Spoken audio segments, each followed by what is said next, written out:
እንደምናችሁ ዛሬ የዮሐንስ ራዕይን መጽሐፍ ማጥናት እንጀምራለን። ከዚህ በፊት ስለ ንጥቀትና የመሬት ዕድሜ ከመጽሐፍ ቅዱስ አንጻር ምን ያህል እንደሆነ አቅርቤላችኋለሁ። ከዚህ በመቀጠል ስለ ዮሐንስ ራዕይ አቀርብላችኋለሁ። የዮሐንስ ራዕይን የማቀርብላችሁ ቤተ ክርስቲያን በታላቁ መከራ ውስጥ ታልፋለች ከሚለው አመለካከት አንጻር ነው። ስለዚህ ስለ ንጥቀት እና ስለ ዓለም ዕድሜ የሰሩትን ቪዲዮዎች ካላያችሁ እነሱን እንድታዩ መጀመሪያ አበረታታችኋለሁ። ካላያችሁም እነሱ ጋር የተያዘ ሀሳብ እዚህ ውስጥ ስለማነሳ ከምን አንጻር ዮሐንስ ራዕይ እንደማጠነው እንድትረዱት ነው ማለት ነው። ይህም መጽሐፍ እንግዲህ ቀስ ቀስ እያልኩ ስለሆነ እንትን ብለው በማቀርብላችሁ በራሴ ፍጥነት ማንበብ እፈልጋለሁ የምትሉ ሰዎች ካላችሁ ቴሌግራም ላይ የዮሐንስ ራዕይ ብላችሁ ብትፈልጉት ወይም በዚህ አድራሻ t.me/revelation and rapture የሚለውን እሱን ሊንክ አስቀምጠላችኋለሁ ኮሜንት ላይ። እሱን ተጠቅማችሁ ማግኘት ትችላላችሁ እና በራሳችሁ ፍጥነት ማንበብ ትችላላችሁ ማለት ነው። ይህን የዮሐንስ ራዕይ እንግዲህ በጣም ሰፊ መጽሐፍ ነው።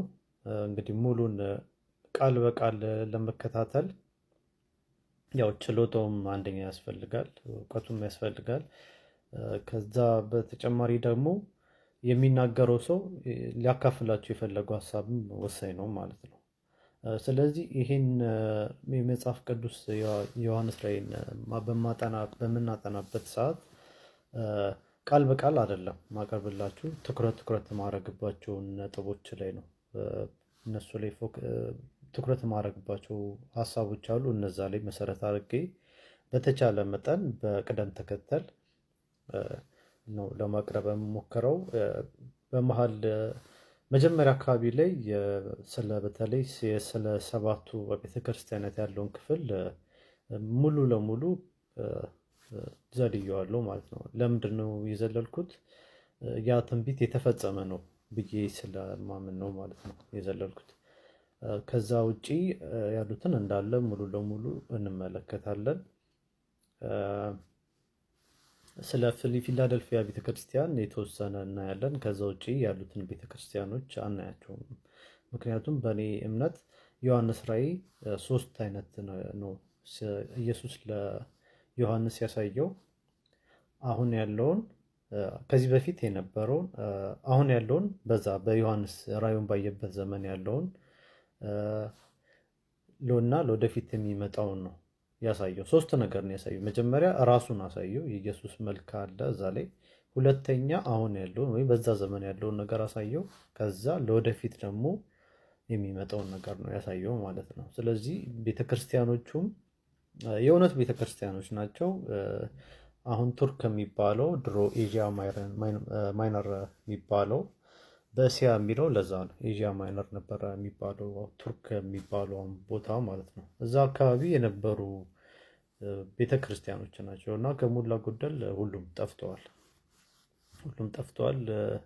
እና የተፈጸመ ትንቢት ነው፣ የተፈጸመ ታሪክ ነው ማለት ነው። በእርግጥ ተምሳሌት ናቸው የሚሉ ሰዎች አሉ። እነሱ ስለዚህ ጉዳይ የበለጠ ሊነግሯቸው ይችላሉ።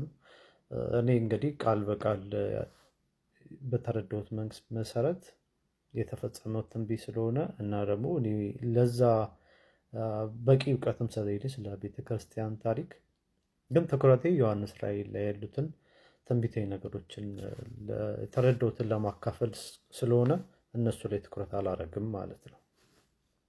ዛሬ የመጀመሪያውን ክፍል ብቻ ነው የምናየው። ዛሬ የምናየው የዚህ ትንቢት ዓላማ ምንድን ነው የሚለውን ነው። በእርግጥ ማንኛውም መጽሐፍ ቅዱስን ጨምሮ ሙሉን ሀሳብ ለመረዳት እንግዲህ ሁሉንም ነገር ማንበብ አስፈላጊ ነው።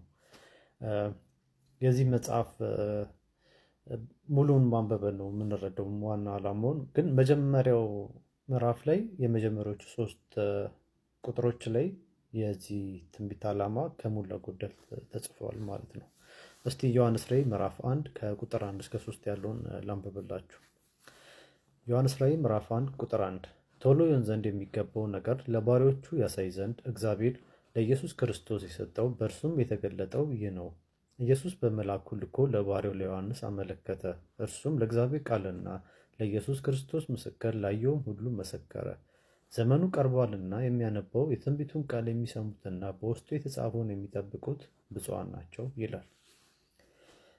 እዚህ ላይ በተለይ ቁጥር 1 ላይ ምን ይላል? ቶሎ ይሆን ዘንድ የሚገባው ነገር ለባሪያዎቹ ያሳይ ዘንድ ይላል። ስለዚህ እዚችኛዋ ላይ ቃል ላይ ነው ተመርኩዤ የመጽሐፉን ዓላማ ዛሬ የምንመለከተው ማለት ነው። ስለዚህ ሁለት ነገር ነው ከዚህ የምንረዳው። አንደኛ ለባሪያዎቹ ቶሎ ይሆን ዘንድ የሚለውን ሁለተኛ ስለሱ ነግራቸዋለሁ። አሁን ለባሪያዎቹ ያሳይ ዘንድ የሚለው ቃል ላይ ነው ትኩረት ያደረኩት ማለት ነው። ለምንድን ነው እዚህ ላይ ትኩረት ያደረኩት?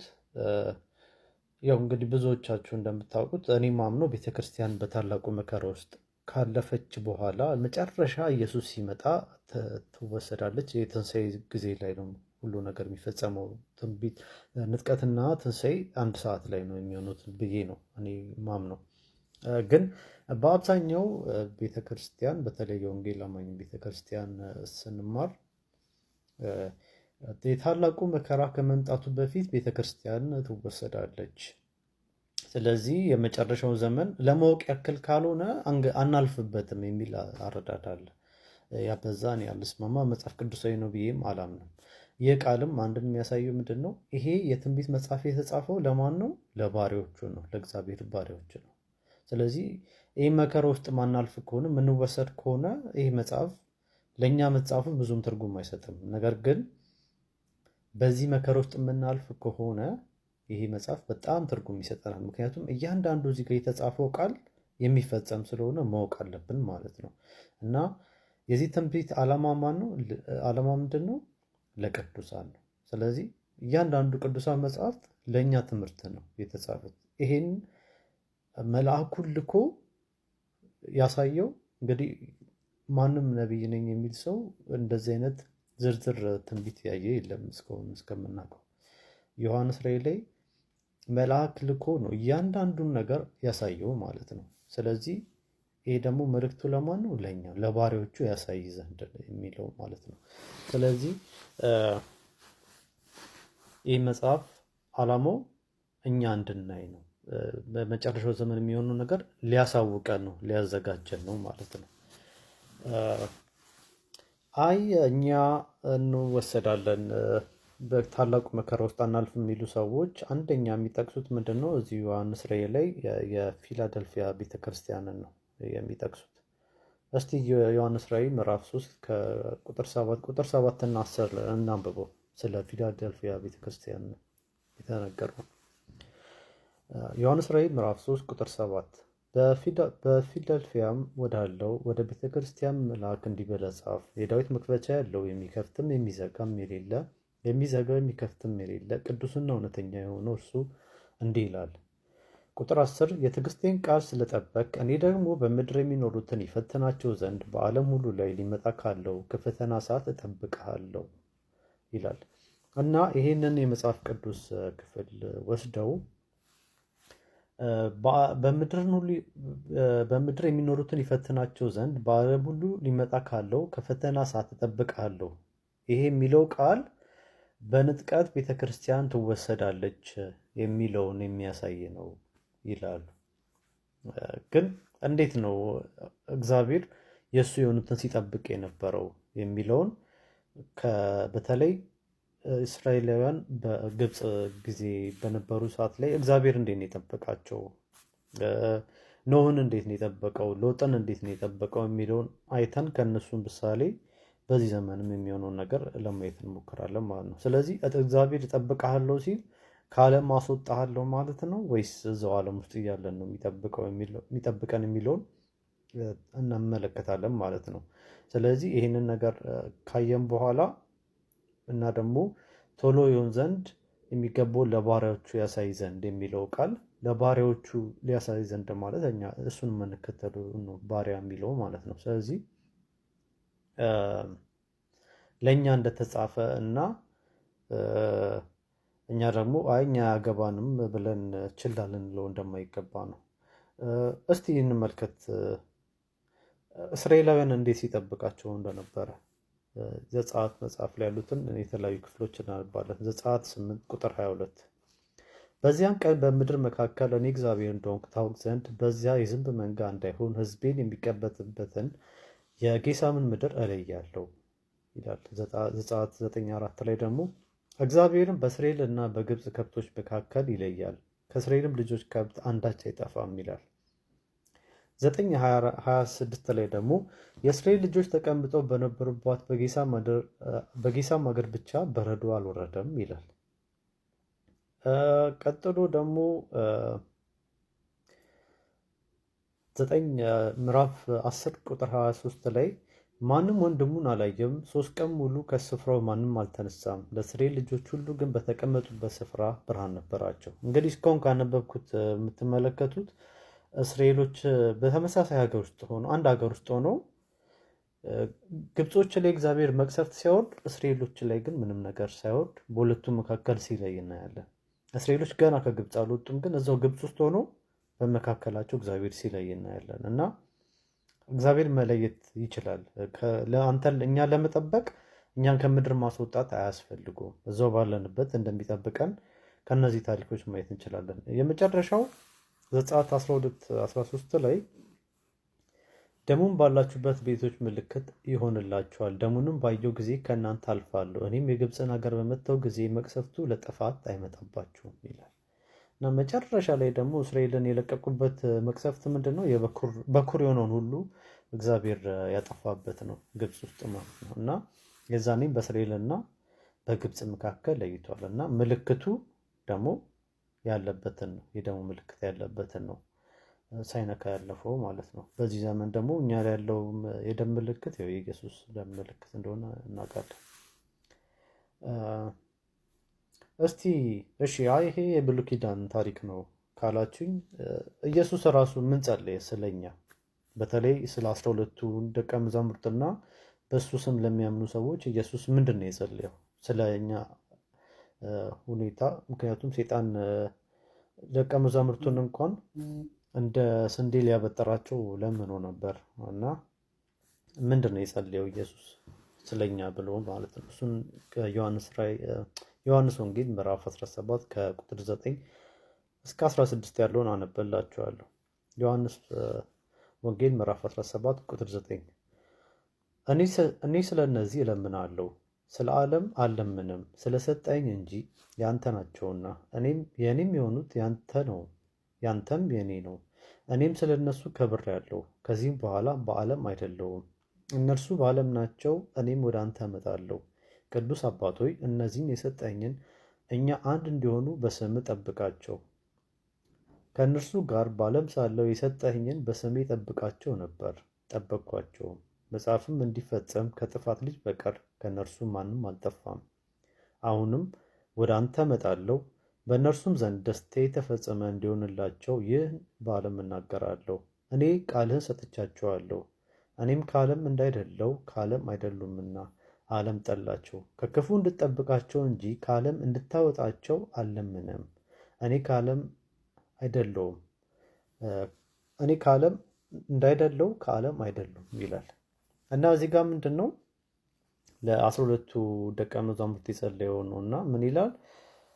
ከክፉ እንድጠብቃቸው ነው እንጂ ከዓለም እንድታወጣቸው አልለምንህም ይላል። ስለዚህ ኢየሱስ ለእኛ ያለው እቅድ ምንድን ነው?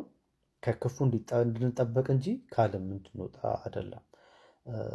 ይሄ እኮ ለደቀ መዛሙርቱ ብቻ ነው ካላችሁ ደግሞ ቀጥሎ በዛው ምዕራፍ ከቁጥር 20 እስከ 21 ላይ ደግሞ እንደዚህ ይላል፣ ሁሉም አንድ የሆኑ ዘንድ ከቃላቸው የተነሳ በእኔ ስለሚያምኑ ደግሞ እንጂ ስለ እነዚህ ብቻ አይደለም። አንተ እንደላከኝ ዓለም ያምን ዘንድ አንተ አባቶ በእኔ እንዳለ እኔም በአንተ እነርሱም ደግሞ በእኛ አንድ የሆኑ ዘንድ እለምናለሁ ይላል። እና ሁሉም አንድ የሆኑ ዘንድ ከቃላቸው የተነሳ በእኔ ስለሚያምኑ ደግሞ እንጂ ስለ እነዚህ ብቻ አልለምንም ይላል። ስለዚህ እስከ ዓለም መጨረሻ ድረስ በኢየሱስ የሚያምን ሰው እግዚአብሔር እኛን እንዴት ነው ለእኛ ያለው? ኢየሱስ ለእኛ የጸለየው ምንድን ነው? ከዓለም እንድንወጣ ሳይሆን በዓለም ውስጥ እያለን እግዚአብሔር እንዲጠብቀን ነው። ይህን ደግሞ በየቀኑ በህይወታችን የምናየው ጉዳይ ነው ማለት ነው። ስለዚህ ዮሐንስ ራእይ እኛ አይመለከተን ብለን ችላ ማለት አይገባንም።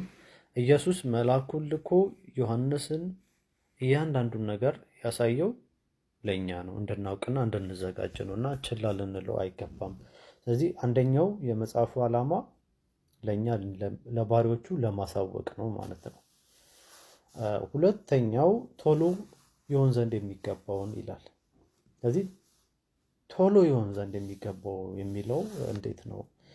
አሁን ይሄ ትንቢት ራሱ ከተነገረ ወደ 2000 ዓመት እየተጠጋ ነው እና ወደ ከኢየሩሳሌም ከፈረሰች በኋላ ይሄ ትንቢት ይህን ራእይ እንዳየ የሚናገሩ ሰዎች አሉ። በእርግጥ እኔ ስለዚህ ብዙ እውቀት የለኝም፣ ግን በትንሹ ወደ 2000 ዓመት የተጠጋ ነው ማለት ነው ይሄ ትንቢት ከተነገረ።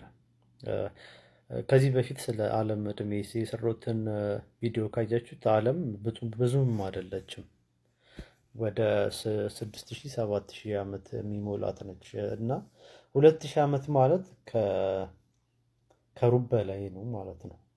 እና ይህ ረጅም ጊዜ እንዴት ነው ቶሎ ይሆን ዘንድ የሚለው ታዲያ አለ ትንቢቱ እስከሆነ የተፈጸመው የሚል ጥያቄ ተፈጥሮባችሁ ከሆነ ቶሎ ይሆን ዘንድ የሚለው ቃል ይሄ ትንቢት ሲፈጸም ቶሎ ይፈጸማል፣ በፍጥነት ይፈጸማል ለማለት እንጂ ትንቢቱን ራእዩን ካየ በኋላ በአጭር ጊዜ ውስጥ ይፈጸማል እንደማለት አይደለም።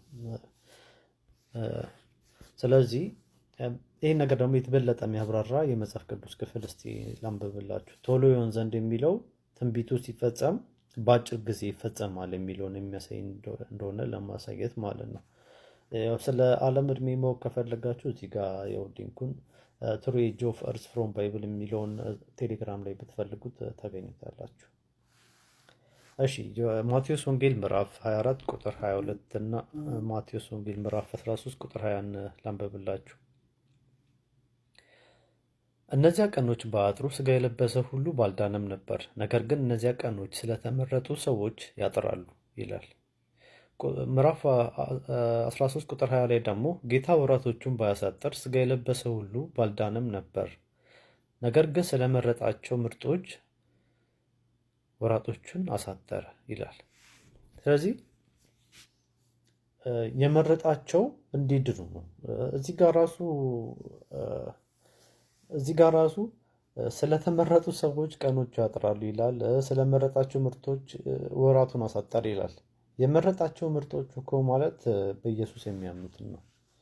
እና ቀደም እንዳልኳችሁ ይሄ ጉዳይ አይመለከተንም የምትሉ ሰዎች፣ ከመከራው በፊት እንነጠቃለን የምትሉ ሰዎች የመከራውን ዘመን ራሱ ኢየሱስ የሚያሳጥረው ለእናንተ ብሎ ነው፣ የሚያምኑ ሰዎች ስላሉ ነው። እና እንግዲህ መልእክቱ ግልጽ ነው። በመከራው ዘመን ውስጥ አሁን በዚህ ዘመን የሚጀመር ከሆነ የሚያምኑ ሰዎች ወዴትም አትሄዱም፣ እዚሁ ነው የምትሆኑት። ግን ወራቶቹን እግዚአብሔር ያሳጠራቸዋል። ምክንያቱም እንድታርፉ የሚታየው መከራው አስቸጋሪ ስለሆነ ሴጣን የሚያሳየው ታምር የሚያሳስትና እንዲህ ነገር ትክክል ነው እንዲህ የሚያስብል አይነት ስለሆነ ማለት ነው ለእኛ ብሎ ወራቶቹን ያሳጥረዋል። እና አንደኛ የሚያምኑ ሰዎች ይኖራሉ በዛ ሰዓት ላይ ምድር ላይ ማለት ነው። እንነጠቃለን እንወሰዳለን የሚለው አመለካከት ልክ አይደለም። እሱ የሚሆነው መጨረሻ ላይ የዓለም ጉዳይ ሲያበቃ ነው።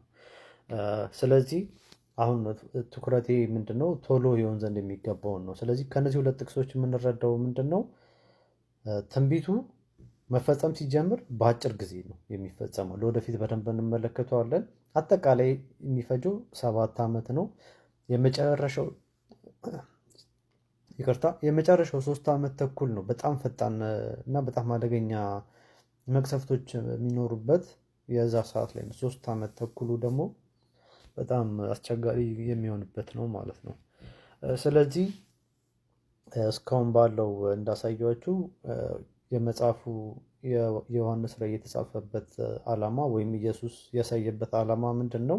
ቶሎ ይሆን ዘንድ የሚገባው ለባሪዎቹ ያሳይ ዘንድ ነው። ስለዚህ ለእኛ እንዲያሳየን ነው። ሁለተኛ ይህ ትንቢት ሲፈጸም ቶሎ እንደሚፈጸም ነው የሚያሳየው ማለት ነው። የዛሬውን በዚያ አብቅቻለሁ። ከመጨረሴ በፊት በሚቀጥለው የማቀርብላችሁ ርዕስ የኢየሱስ መልክ በዮሐንስ ራእይ ምን ይመስላል የሚለውን ነው። ያለ ምክንያት ኢየሱስ መልኩን ለዮሐንስ አላሳየውም ብዬ አምናለሁ። በተለይ አንዳንድ ሰዎች ኢየሱስን በተለይ ሚካኤል ከሚባለው መልአክ ጋር አንድ አይነት ነው የሚሉ አሉ። በተለይ ሰቨን ዴይ አድቬንቲስቶች አንድ አይነት ነው ይላሉ እና ሌሎችም እንደዛ የሚሉ ይኖሩ ይችላሉ። የኢየሱስ መልክን ያለ ምክንያት አላሳየውም ለዮሐንስ ብዬ አምናለሁ እና ስለ ኢየሱስ መልክ ዮሐንስ ራእይ ላይ ያለውን የኢየሱስ መልክ በደንብ እንመለከታለን። ለዛሬ እንግዲህ በዚህ ይበቃናል። ስለተከታተላችሁኝ አመሰግናለሁ። ደግመን እስከምንገናኝ መልካም ጊዜ ይሆንላችሁ።